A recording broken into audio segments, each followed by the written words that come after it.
Alex, and I guess we're running a little late on time, so they got to wrap it up here. So on the last question. Oh, sorry for that. Yeah. But this is really cool to see up there on the big screen. My question was just that, has it been harder to do the pranks or hoaxes that you guys perpetuate as you become more recognizable? And part two is, have you ever considered facial reconstructive surgery? And I'll take my question back in my seat. Or answer. Yeah, we actually do. We have a new intern in the office who's been training to do the home surgery. She's gotten the kit off the internet, and so this is actually a new nose. What do you think? It looks quite different from the old. Okay, good. Yeah, that's it. Good. I think it'll work then.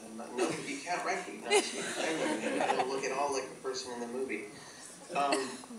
Yeah, I don't think it may get harder, but it doesn't have to be us that does it either. It could be anybody, and we've started to try to encourage that. We've had so much response from activist organizations that want us to do trainings that we're kind of setting up a bit of a school. About 8 people at a time, and train them to do exactly what we do, so that they can kind of use it for their purposes if it's useful. It's not to say that what we do is the most important thing, but it's worked pretty well for groups. The groups that we've worked with have been really happy that their messages were making it to people that weren't otherwise hearing them. And so we've kind of, there's a sort of a long list of others who wanted to get some training. So we decided to start this school thing, which we'll probably be doing this winter. And it'll be good fun if anybody wants to join us. Drop me an email on this mike@theyesmen.org. And if anybody there happens to be the heir to a massive banking fortune,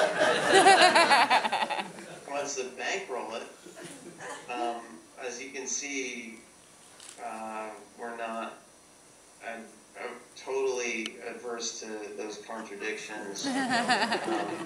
Incidentally, some of the names in the credits to really research include the Priskers. There's people there who have massive fortunes, or at least whose families do. It's not to say they do anymore, but there are of course many of them trying to reverse the fortune. And are putting a lot of the money into actually lobbying against the system that their ancestors profited so much from. So we're ready to embrace the contradiction if you're extremely wealthy and want to sponsor an action factory. Let us know. Well, Mike, once again, thank you for getting up or staying up for such an ungodly hour of your time. And everybody here, I'm sure, is looking forward to your next film project, and I hope that comes along in the not-too-distant future. So, good night.